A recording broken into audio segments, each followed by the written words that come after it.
90% des étudiants en génie civil en première année ne savent pas calculer les réactions aux appuis pour une charge triangulaire. Dans cette capsule, je vais vous montrer comment on peut calculer les réactions aux appuis A et B pour une charge triangulaire. Mais avant, n'oubliez pas de partager au maximum la vidéo et surtout de mettre en commentaire les sujets que vous souhaitez que nous traitions. Pour résoudre cet exercice, rien de plus facile. On commence d'abord par mettre les réactions aux appuis. Alors, au point A, on aura la réaction YA. Au point B, on aura la réaction YB. Pour calculer les réactions aux appuis, on commence toujours par utiliser la PFS, qui est le principe fondamental de la statique. Alors, que dit la PFS? La PFS dit la somme des forces extérieures égale 0. Donc, pour les sommes des forces extérieures, on a YA plus YB. Et là, faites attention.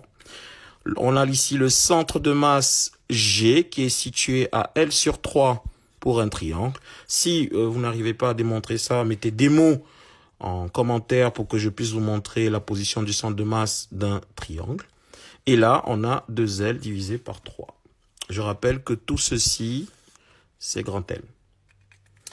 Alors, en revenant là au principe fondamental de la statique, on a YA plus YB égale à Q, à grand Q.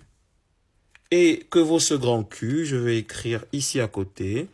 Grand Q, c'est tout simplement égal à Q fois L divisé par 2. Au fait, la charge triangulaire, c'est tout simplement l'aire du triangle. Et l'aire du triangle, c'est quoi? C'est base fois hauteur divisé par 2. Donc, Q fois L divisé par 2. Donc, YA plus YB égale QL divisé par 2. Ça, c'est ma première relation. Et la deuxième relation de ma PFS dit que la somme des moments des forces extérieures égale à 0. Et on va prendre ici comme axe de rotation le point A.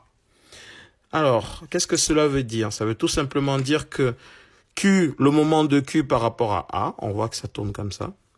Donc, ça sera Q qui est égal à Q fois L divisé par 2, multiplié par la distance entre A et le centre de masse. Et cette distance, c'est 2L divisé par 3.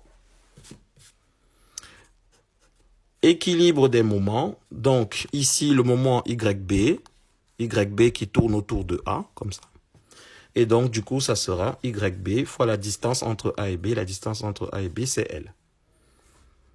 Alors, cette relation, on peut simplifier les deux. On peut simplifier les L. Et qu'est-ce qu'il nous reste? Il nous reste bien YB égale à QL divisé par 3.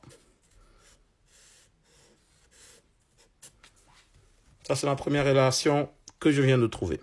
Ma deuxième relation, pour calculer YA, c'est nettement plus facile.